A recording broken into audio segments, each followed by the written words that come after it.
Uşaqlar, hamıya salam, hər vaxtınız xeyir olsun. Hər birinizi salamlayıram. Ümidvaram ki, yaxşısınız. Ümidvaram ki, xəstələnməmisiniz məndən fərqli olaraq. Yəni, xurmam çıxıb da, yəni açığı deyim, neçə gün ərzində, yəni yoxam. Özü görürsünüz ki, bax, nə halım var, nə gücüm var. Sağalmışam şükür Allaha, amma yəni hələ halsızlıq qalıb və tam olaraq öz gücümü bərpa etməmişəm. Və son verilən qərarlardan sonra vəbşə qanım qaraldı. Artıq sevimli Arauxonu söyə bilməyəcəm. Sevimli Ferranımı söyə bilməyəcəm. O söymə yerinə onlara daha gözəl sözlər deyəcəm. Söyüşlərimizi daha romantik ifadələrlə əvəz edəcəyik. Yenidən hər biriniz xoş gəlmisiniz. Başlayaq. Deməli, məsələ nə yerdədir? Yenə də deyirəm, hər şey zor gələn yerdə, hər şeyin bomba olan yerdə Barselona nəsə zibilin çıxarmalıdır. Barselona deməlidir ki, yox, əlbəttə ki, hər şey yolunda gedə bilməz və biz buna görə də Barselonayıq. Nəsə zibil qaynatmaq lazımdır. Komanda gül kimi oynayırdı. 11 oyun idi ki, məğlub olmurduq. Hətta 11 oyun idi ki, nə üçün məğlub olmurduq? 11 oyun idi ki, qalib gəlirdik. Chelsea məğlubiyyətindən sonra artıq komanda orada böyük bir güc yığmışdı. Super kubokda Real üzərində qələbə qazandıq, kubok qazandıq. Nə bilim, çətin-çətin səfərlərdən uzaq qayıtdıq. Nə bilim, çox belə əzmkar qələbələrimiz oldu, rahat qələbələrimiz oldu. Və ən çətin səfərlərdən biri də San Sebastian səfəri idi. Əlbəttə ki, Real Sociedad səfəri idi. Bəli, hal-hazırda Real Sociedad bir o qədər də yaxşı vəziyyətdə deyil və yenicə olaraq məşqçi dəyişiblər. Amma bu yenə də onların bizə qarşı belə aqressiv və sərt oynamasına mane olmadı. Bilmirəm, Real Sociedad Barsaya qarşı oynayanda elə bil tarixin qoruyur, nə bilim, oğlanlığın qoruyur elə bil. Amma başqa klublara gələndə yəni tam başqa bir aurada, tam başqa bir istək və əzmlə oynayır. Barcelona, Real Sociedad. Daha doğrusu Real Sociedad Barcelona. Nəyə görə uduzduq? Niyə belə oldu? Danışaq. İndi bəlkə mənə biləcəksiniz ki, Fuad burada oyunçuları qınayacaq. Fuad oyunçulardan bəlkə şikayət eləyəcək ki, bu nə oyundur, bu nədir belə. Tam əksi. Heç kimi qınayan deyiləm. Heç kimə nəsə söz deyən deyiləm. Buradan hər bir oyuncuya əl çalıram. Doğrudan da möhtəşəm oynadılar. Bəli, razıyam, bəlkə hansısa oyuncular individual olaraq tam istədiyi performansı nümayiş elətdirə bilmədi. Bu normaldır, amma ümumən komanda super oynadı. Super oynadı. Komandanın bu mövsüm göstərdiyi ən yaxşı 5 oyundan biri idi. Amma gətirməyəndə gətirmir. Barcelona birinci hissədə Real Sociedadın qapısına istədiyi cəhətdən hücum edirdi. İstədiyi tərzdə, ürəyi nətər istəyirdi. Yamal orada hoqqa verirdi. Nə bilim, Fermin hardan gəlirdi, şəpləyirdi. Nə bilim, Olmada vururdu, top qapıya girmirdi. Yəni, lüboy cəhətdən də, yəni adamlar oynayırdılar, ləzzət edirdi. Oyuna baxırdıq, həzz alırdıq. Amma gətirmirdi, bəxtimiz gətirmirdi və Real Sociedad öz şansından istifadə etdi. Oyarzabal bir şans düşdərlərini onda istifadə etdi. Rafinha'nın yoxluğu. Yenidən Rafinha oyundan öncə zədə almışdı. Yüngül var zədəsi vardı və Flick risk etmədi. Və desəm ki, Rafinha'nın yoxluğu hiss olunub oyunda, bir o qədər də yox. Bəli, bəlkə mental olaraq, mənəvi olaraq hiss oluna bilər. Amma oyun cəhətdən Rafinha'nın yoxluğu hiss olunmadı. Komanda çox gözəl oynadı. Heç kimi pisləmək istəmirəm, komandanı pisləmək istəmirəm. Əla oynadıq, çox gözəl də oyunumuz gedirdi. Sadəcə olaraq bəzi oyunlarda, belə oyunlarda bəxtsizlik amili deyilən bir şey var. Gətirməyəndə gətirmir. Bu normaldır. Arada bir belə şeylər olur. Və əgər doğrudan da komanda bərbad oynasaydı, əzmkar bir mübarizə göstərməsəydilər, belə zəif döyülsəydilər Real Sociedadda, deyərdim, nə etmək istəyirsiniz siz? 3 gün əvvəlki Real'a qarşı oynayan sizsiz, yoxsa başqa Barsadır bu? Amma yox, Barcelona doğrudan da gözəl oynadı. Gözəl oynadı və bu məğlubiyyətə əksinə adam sevinmək istəyir. Belə məğlubiyyətə adam sevinir. Çünki layiqli məğlubiyyət deyildi, bəli. Amma komanda layiqli oyun göstərdi. İkinci hissədə əlbəttə ki, biz bu oyunu qaytara bilərdik. Əlbəttə ki, qaytara bilərdik və buna da doğru gedirdik. Flick əvəz etmələri biraz gecikdirdi, okey. Bu ilə razıyam. Bəziləriniz kommentlərdə yazırdınız ki, Flick biraz gec etdi əvəz etmələri. Qruplarda oxudum mesajlarınızı. Mən də razıyam. Sadəcə olaraq bir şey anlaya bilmirəm. Flick'in bu Ronnie Barkley ilə verib də ala bilmədiyi nədir və yaxud alıb da verə bilmədiyi nədir? Nəyə görə Ronnie Barkley oyunun sonlarında oyuna saldı? Mən onu anlaya bilmirəm. Yəni Ronnie Barkley ən azından İspaniya Superkubokunda Bilbao ilə oyunda göstərdi ki, bu adam nələrəsə qadirdir. Bəli, mən oyundan sonra demişdim ki, oyunçunu elə şişirtmək lazım deyil və aşağılamaq da lazım deyil. Real Sociedadla oyun açıq-aşkar onun oyunu ola bilərdi.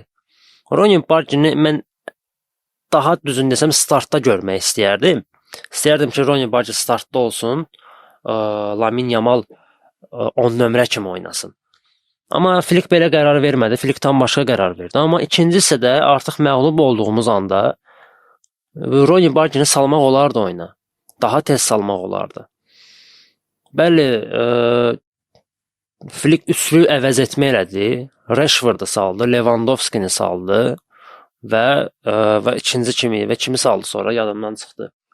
Ayda üçüncü oyuncu kimi idi? Cancelo saldı. Üzr istəyirəm, Cancelo saldı. Cancelo. Yəni Cancelo oyuna salmaq bir o qədər də məntiqli bir seçim deyil məncə. Yəni Cancelo neçə illərdir ki, artıq Avropa futboluna həsrət qalıb və onu belə çətin San Sebastian səfərinə salmaq doğrudan da biraz məntiqsiz qərar idi mənə görə. İndi burada Flickdən səhv tutmaq istəmirəm, amma mənə görə məntiqsiz qərar idi. Lazım deyildi Cancelonu oyuna salmaq. Yəni bəlkə Balde yorulmuşdu, okey, razıyam. Amma Balde'nin yerinə Gerard Martin salmaq daha məntiqli olardı. Ən azından Gerard Martin daha optimal vəziyyətdədir və ən azından Gerard Martinin o cərimə meydançasının içərisinə göndərdiyi toplar daha təhlükəlidir. Cancelo'da da bu var, razıyam. Cancelo bəlkə bunu hamıdan yaxşı bacarırdı vaxtı ikən. Amma hal-hazırda Cancelonu biraz daha qorumaq olardı, daha zəif rəqiblərə qarşı çıxarmaq olar ki, komandaya adaptasiya olsun. Yəni Flickdən mən bunu gözləmirdim açıq desəm, amma saldı Cancelonu, desəm ki, yaxşı oynadı, desəm ki, pis oynadı, yalançı olarıq. Yəni orta, yəni vasatın üstü. Türklərin sözü olmasın, vasatın üstü. Nə bilim, belə bir şey. Gol. Lamine Yamal bu oyunda möhtəşəm oynadı. Lamine Yamala söz yox. Yəni ümumiyyətlə komandaya söz yoxdur heç. Lamine Yamal ötürməsindən sonra Rashford hesabı bərabərləşdirdi və burada biz dedik ki, aha, qığılcım oyandı. Komanda özünə gəlir. Özünə gəlmək istəyir və davamı gələcək artıq. 70-ci dəqiqədir. Kakraz lazım olan vaxtda hesab bərabərləşdi. 20 dəqiqəmiz var. Rahat şəkildə azı bir dənə də vurarıq. Elə bunu deməyə başlamışdıq ki, Rashford'un qolundan sonra bir də gördük ki, nə bilim, rejissorlar çatdırmırlar, neynəmirlər. Bir də görür Real Sociedad ikinci qola sevinir. Hayda. Bu tipik Xavinin Barcelona'nın buraxdığı qola oxşadı. Tipik Xavinin Bartası idi bu, tipik Xavinin. Bilmirəm, Cancelo Barsaya gələndən sonra o Xavinin aurasını gətirib özü ilə, bilmirəm, bəlkə o da ola bilər. Yəni o dönəmləri yada salmaq istədi. Amma ikinci qolda sadəcə olaraq Kubarsaya bir sualım var. Kubarsi o topu niyə buraxdı başdan? Niyə o topa toxuna bilmədi? Və həmin o andan sonra zərbə vuruldu qapıya, Juan Garcia topu atdı qabağına. Olanlar sonra oldu. Orada Cancelo da gecikmişdi, oyunçunu tutmağa gec qaldı və həmin oyunçu qol vurdu. Yəni uşaq səhvləri. İkinci qoldan sonra avtomatik olaraq Real Sociedad'a güc gəldi. Rashford'un qolundan sonra Real Sociedad çökəcəkdi və artıq Real Sociedad psixoloji olaraq təzyiq altında qalacaqdı ki, Barsa bir dənə də vuracaq, çünki bunların DNK-sında bu var. Bunu vurdularsa birini də vuracaqlar. Amma elə oldu ki, biz vuran kimi onlar vurdu. Bu ilə də artıq Real Sociedad dedi ki, "Vsyo, bu oyunu vermək olmaz. Nəyi də versək bu oyunu verə bilmərik biz. Variant yoxdur." Onlar da elə axıra kimi mübarizə apardılar, vermədilər oyunu. Amma Kubarsi ilə məncə daha çox işlənilməlidir. Məncə Flick Kubarsi üzərində işləməlidir. Kubarsiyə nəsə olub. Bilmirəm, fikrimlə razısınız yoxsa yox. Kubarsi elə biraz zəiflik, nə mənada? Belə uşaq qalıb hələ. Elə uşaq deyirsiniz da, amma mən Kubarsini 17 yaşda gördüm. Ötən mövsüm yox. Ondan əvvəlki mövsüm debüt mövsümü idi adamın. O da mövsümün yarısından çıxdı ortalığa. Oyunçu yox idi oynatmağa mərkəzdə. Bunu akademiyadan gətirdilər ki, oynadaq. Adam qaldı heyətdə, gördülər ki, bu canavar bir şeydir. Adam Osimhen'in ayağını qırırdı, Mbappe'nin ayağını qırırdı. Yaxşı mənada, yəni topa oynayırdı, belə canavar kimi oynayırdı, aqressiv oynayırdı. İndi Kubarsi belə siz necə? Uşaq kimi deyib belə Kubarsinin hal-hazırda ən böyük üstünlüyü ayağı ilə oynamasıdır. Belə ikili mübarizələrdən qaçır, qalib gələ bilmir. Belə biraz çox empat olub, biraz bərkiməsini istəyərəm. Yenə deyirəm, əlbəttə ki, uşaqdır hələ. Yəni o böyüyəcək, böyüyəndə daha bəlkə bərk müdafiəçi olacaq. Amma Kubarsi indidən bərkiməlidir. Çünki biz onun bərk versiyasını görmüşük. Mən bu adamı 16-17 yaşında belə canavar kimi görmüşük. İndi gəlir bu yaşdadır. Çox artırmayıb, amma belə çox belə şeydir, yumuşaq oynayır. Saçını da kəstirib belə bir şeydir. Vüsal stilizatdır. Nəysə, Real Sociedad'da uduzduq. Real Madridin üzü güldü. Real Madrid azarkeşlərin üzü güldü daha doğrusu. Amma burada hakim haqqında danışmaq istəyirəm. Gil Manzano. Bilmirəm, bu adama qarşı o qədər belə antipatiyam var ki mənim. Bu adam düzgün qərar verəndə belə mən əsəbləşirəm. Mən qəribə adamdır bu. Çünki o qədər səhv qərarlar verib ki vaxtı ikən, o qədər belə giz-giz qərarlar verib ki, artıq düz qərar verəndə belə mən əsəbləşirəm. Oyundan sonra Frenkie de Jong deyir ki, bu hakimlər niyə bizə qarşı belədirlər? Mənim kapitan olmağım heç bir mənə deyil, üstünlüyü vermir. Kapitan olaraq gəlib danışıram oyla, mənə sarı kart verir. Yəni bu ümumiyyətlə İspaniyada bütün hakimlərə aiddir. Yəni neyə edirdi? Yaxınlaşmayaq, danışmayaq biz.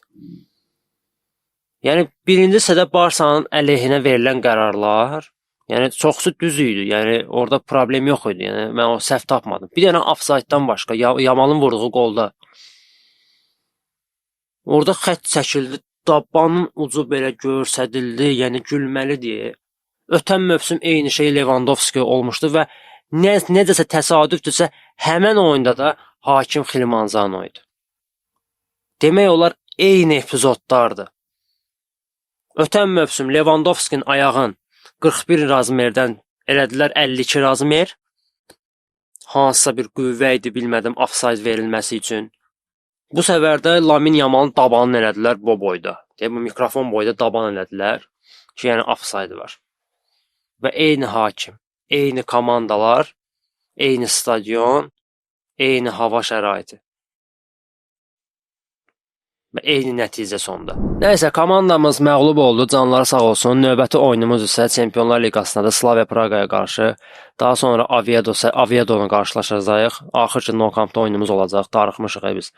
Neçə oyuncu səfərdə, yüzdə çox çətin səfərlərdən gəlirik. Villarreal, Espanyol, Real Sociedad, nə qədər səfərdən uzaq çıxdıq, gəldik Real Sociedadda batırdıq. O da yəni əslində daha yaxşı ola bilərdi. Komanda zor oynadı. Bir daha oyuncuları təbrik edirəm. Layiqli oyun idi. Hər birinin əlindən öpürəm. Möhtəşəm idilər. Oldu keçdi. Uşaqlar, bilmirəm hiss edirsiniz yoxsa yox. Danışmağa gücüm yoxdur da. Yəni sadəcə olaraq prosta bunu etməliyəm deyəni edirəm. Yəni gücüm yoxdur, məcbur dayanmışam burada. Yəni halım yoxdur. Mən üzrlü sayın. Ümidvaram ki, nəzərə alarsınız. Yəni xəstəlikdən tam olaraq sağalmamışam ona görə. Dostlarımız haqqında danışaq, Real Madrid haqqında. Real Madriddə partlayış bir şeylər oldu. O gün çəkilişə gəldim. Çəkiliş eləyəndən sonra üstündən bir saatdan sonra xəbər çıxdı ki, Xabi Alonso getdi. Sağ salamat Xabi. Biz demişdik axı Xabi Alonso Real Madriddə çox qalmayacaq, uğurlu olmayacaq, amma Fuadı daşqalaq elədilər. Mənə daha deyilməyən söz qalmadı. Qaqa, 2-1 nətər qoyduq sizə El Clasico'da, elə oktyabrda olanda. Deyələ, axırı da bu belə. Xabi Alonso ilə yola saldılar, geç, nə bilim. Çoxsunu elə yola salmamışdılar. Və Real Madrid çox qeyri-adi bir seçim elədi. Arbeloa. Alvaro Arbeloa. Möhtəşəm bir seçim. Möhtəşəm. Yəni, Florentino Perez çox ağıllı adamdır. Yəni, mənə inanmırsınız. Bütün o xeyti, bütün o qara piyarı öz üzərindən götürüb onu kiminsə üzərinə atmaq üçün elə bir adam gətirdi ki, qurban gətirdi, bax qurban. Elə bir adam gətirdi ki, o ona razı olsun. Yəni Alvaro Arbeloa bu dəqiqə Real Madrid nə olsa, hamısı düşəcək onun üstünə və onun üçün bu xoşdur. Onun üçün gələ belə ora. Ora onun üçün gəlir ki, sən Allah 6 ayda yola ver, görək nə olur. Yəni sırf olaraq məqsəd budur. Ki, yəni o Xabi Alonso'nun aqressiyası, Florentino'nun aqressiyasının hamısını ondan çıxsınlar. Və Arbeloa buna razı olub öz. Perez dəhşət adamdır. Və Real Madrid öz evində Levante-ni qəbul etdi. Yəni nə Levante? Levante'dən əvvəl elə Albacete uduzdular. Albacete necə uduzda bilərsiniz siz? Mən başım çıxmıram. 3-2 Albacete uduzdular və kubokdan əlini üzdülər. Real Madrid yenidən tarixi boyu görmədiyi bir naləti bu ildə görməyəcək. Treble-a yenidən həsrət qalacaqlar. Qardaş, sizə yazılmayıb o treble. Çox da belə şey eləməyin. Qismət deyil. Treble-ın yerləri tam başqadır. Nəysə, eybi yox. Albacete məsələsini həll eləyərik. Albacete bizim yanımıza gələcək. Kiçik qardaşımız olan Real Madridin intiqamını Albacete'dən alacağıq. Söz verirəm. Bu başqa məsələ. Amma Real Madrid öz evində Levante-ni qəbul etdi. Levante ilə oyunda bütün Santiago başladı da fitə çalmağa Real azarkeşlərini, Florentino Perez'i, Real azarkeşlərini, Real oyuncularını, Florentino Perez'i. Prosta indi inciməyin məndən Real azarkeşlərində hər birinizə aid deyil.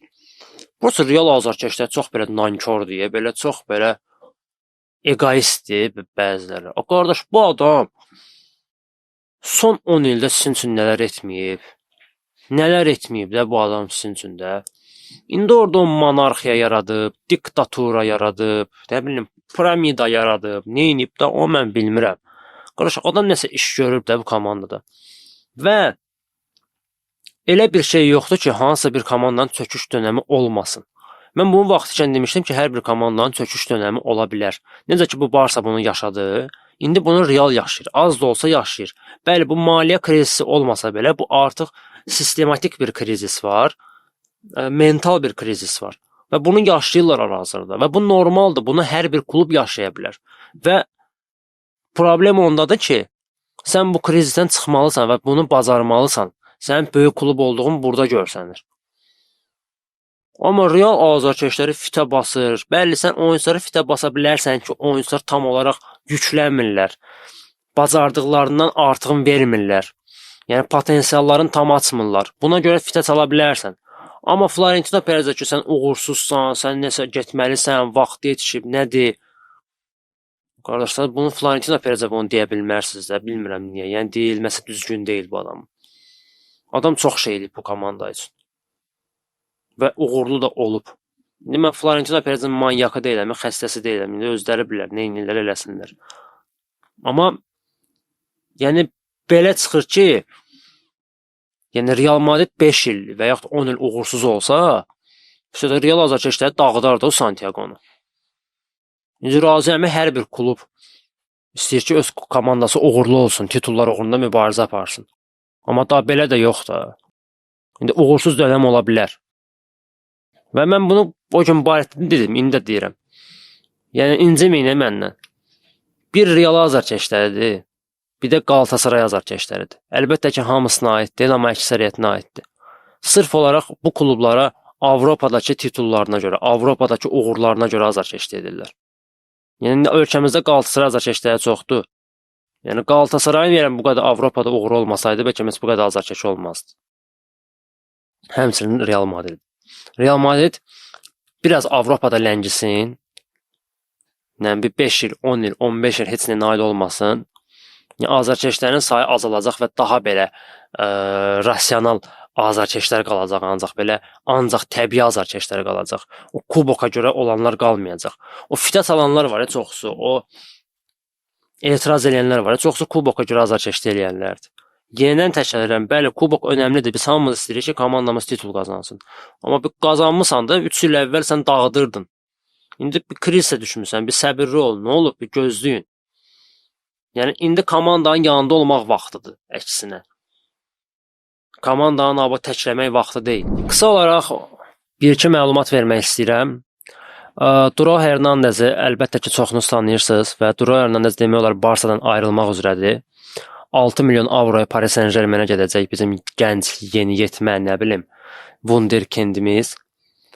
Və Hans Dieter Flick öz mətbuat konferansında bildirib ki, bu xəbərə çox pis oldum və şok keçirtdim. Duro Hernandez bildirib ki, mən oynamaq istəyirəm, mən daha çox şans əldə etmək istəyirəm və ona görə komandadan gedirəm. Flick də bildirib ki, bu komandada oynamaq istəyirsənsə, İlk növbədə bu komandanın rənglərinə aşiq olmalısan və 100% yüklənməlisən. Hardasa Duro Hernandezi başa düşürəm, amma çox yerdə başa düşə bilmirəm. Duro Hernandez anlamalıdır ki, onun hal-hazırda göstərdiyi futbol nə qədər gözəl və istedadlı bir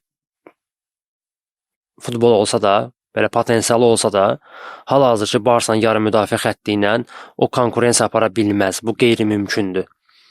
Qeyri-mümkündür. Və o sırf olaraq İlaş Moriba'nın taleyi ilə gedir. Onun taleyini yaşaya bilər. Moriba da belə deyirdi. Moriba da Barsada başlayanda çox gözəl başladı və hamı ona Pogba belə dedi ki, yeni Pogba Barsadadır. Və doğrudan da Pogba kimi oynayırdı. Amma gördünüz də axı nə oldu? Getdi bütün orta səviyyəli klublara gəzdi, indi gəlib Celta-da vaxtını öldürür.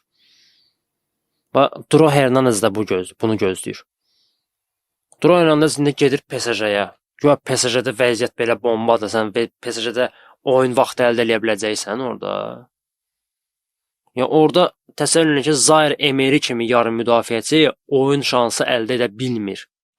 Yəni əldə edə bilmir. Orada üçlü yarım müdafiə xətti o qədər monarxiya qurub ki, orada böyük bir monarxiya qurub ki, o heç nə eləyə bilmir orada. Zaire Emery kimi yarım müdafiəçi elə belə yarım müdafiəçi deyil. Onu bəlkə bu dəqiqə aparaq İngiltərənin bəzi top klublarında start oynayır adam. Bu Duro Hernandezin öz seçimidir. Yəni ən azından deməli kluba sevgisi yoxdur. Yəni anlayıram. O da oynamaq istəyir, o da özünü göstərmək istəyir, amma yaşını da nəzərə almalıdır və biraz səbirli olmalıydı. O Yamal kimi olmaq istəyir, mərkəzdə olmaq istəyir ki, Yamal kimi oynayım mən də. Dostum, sən Yamal kimi oynaya bilmərsən. Yamalın ola bilər 18 yaşı var, amma Yamalın göstərdiyi performans 18 yaşlı adamın göstərdiyi performans deyil. Yəni Duro Hernandez özünü Yamalla bir tutmamalıdır. Yamalın 18 yaşlı olmasına baxmayaraq Yamal 28-30 yaşlı adamın göstərdiyi performansı göstərir. Tək başına komandanı daşıyır. Yəni Yamalla onu müqayisə eləmək olmaz. Ona görə yolu açıq olsun. Yəni bu klubu sevmirsənsə, bu klubun rənginə görə qalmaq istəmirsənsə, bəli, haqsızlıq olsa deyərəm, hə, okey, haqsızlıq olub ona qarşı. Haqsızlıq olunmayan təqdirdə sən bunu eləyirsənsə, Flick doğrudan da pis oldu ona görə. Flick istəyirdi ki, o komanda qalsın, çünki gələcəkdə planlarında var idi. Getmək istəyirsə sağ-salamat. Yəni dalınca ağlayan yoxdur. Və əsas məsələ komandamızın əsas kapitanı olan Marc-Andre ter Stegen icarə əsasında Girona'ya transfer olunur. Çox ağır bir transferdir mənə görə. Mən yaydan deyirdim ki, ter Stegen komandadan getməlidir. Bəli, istəyirdim ki, ter Stegen getsin, satılsın və normal bir top kluba getsin. Layiq idi ter Stegen, amma ter Stegen getmədi. Və ter Stegen indi Girona kimi komanda oynaması mənə yer eləyir. İndi Girona'ya hörmətsizlik etmək istəmirəm. Girona doğrudan da hörmət bəslədiyim komandalardan biridir. Amma ter Stegen adına yaraşmır orada oynamaq. Ter Stegen orta, top səviyyəli klublarda oynamağa layiqli bir qapıçıdır. Və ter Stegen öz ağılsızlığına görə axırda gəldi, Girona'ya getməli oldu. Məcbur getməli oldu. Anladı ki, millidə oynamayacaq. Çünki artıq yayda dünya çempionatıdır və praktika yoxdur. Millidə oynamaq lazımdır və sən ehtiyatda qala-qala sən millidə oynamayacaqsan. Ümumiyyətlə ter Stegen güclü kluba getməsi belə məni o qədər maraqlandırmır. Ter Stegen belə özü varlığı artıq bizim üçün önəmli idi. Çünki Ter Stegen komandada 2014-cü ildəndir. 12 ildir ki, komandadadır bu adam. Komandada Çempionlar Liqası qazanan tək tük oyunculardan biridir. Yəni Barsa ilə Çempionlar Liqası qazanan tək tük oyuncu deyəndə ki, tək oyuncu budur da, Vsyoda başqa oyuncu yoxdur. Bir budur, bir də qalan buydu.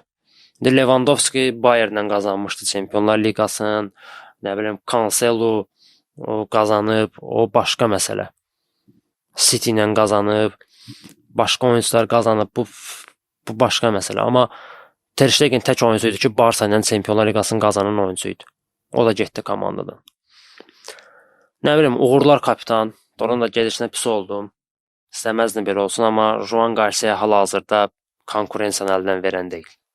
100%. Uşaqlar, məndən bu qədər. Açığı deyəcəm, nə danışdım, nə danışmadım, heç özüm də bilmirəm. Yəni, nəyi düz dedim, nəyi səhv dedim, valla, yəni, üzürü sayın. Doğrudan da çox ağır xəstəlikdən çıxdım.